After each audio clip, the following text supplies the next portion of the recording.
Ever felt like you're standing behind a glass wall, watching everyone else find love, connection, and happiness, but you just can't seem to reach it? You're not alone in feeling this way. It's a quiet, heavy feeling that settles in your chest, making you question everything about yourself. What's wrong with me? You might whisper to yourself in the dead of night. I remember a woman I once knew. Let's call her Clara. She was on a date with a man named James. He was kind, he listened, and he laughed at her jokes. For a few hours, the glass wall disappeared. She felt seen. But as the night went on, a familiar, cold dread started to creep in. The voice in her head started its work. He's just being polite. If he knew how anxious you get, he'd be gone. This is temporary. Don't get comfortable. So, she did what she always did. She created a reason to leave early, mentioning a fictional deadline. As she walked away, she felt a wave of relief from the anxiety, but it was immediately followed by a crushing wave of loneliness. She had protected herself from potential rejection, but in doing so, she had guaranteed her own isolation. Reinforcing the story she told herself, she was unlovable. So why does this happen? The problem isn't that you're actually unlovable. That's a lie. The real problem is an invisible script running in the background of your mind. This script was written a long time ago, maybe in childhood, maybe through a series of painful rejections. It's a program that constantly scans for evidence to prove that you are, in fact, not good enough. Did someone not text back immediately? See, they're not interested. Did a date not lead to a second one? Proof that you're boring. Your mind is actively building a case against your own worthiness. Let's go deeper. This isn't just about low self-esteem. It's about your attachment style. Many who feel unlovable have an anxious or avoidant attachment pattern.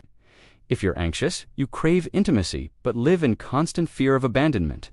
You might become clingy, overthink everything, and need constant reassurance. This behavior, ironically, often pushes people away, reinforcing your belief that you're too much. If you're avoidant, intimacy feels suffocating. You keep people at arm's length, valuing your independence above all else. You might seem distant or uninterested, which also prevents deep connections from forming. Think about it. Which one feels more like you? Both patterns are defense mechanisms your younger self created to protect you from getting hurt. But now, that old armor is a cage. Here's the harsh truth that many woe untell you. The world does untow you love. And waiting for someone to come along and fix you is a fantasy. It's a passive approach that leaves your happiness in someone else's hands. No one is coming to rescue you from your own mind. You are the only one who can rewrite that script. The biggest block to receiving love isn't your flaws. It's your refusal to believe you are worthy of it, flaws and all. People can feel that resistance. They feel the walls you've built. Love requires vulnerability, and you can't be vulnerable if you're constantly hiding, waiting to be exposed as a fraud. So, how do you break this cycle? It starts with a radical decision. You must decide to become the primary source of love and validation in your own life. Stop outsourcing your self-worth. Here's your first step. I call it evidence collecting. For the next week, I want you to actively look for evidence that you are lovable. Did a coworker compliment your work? Write it down.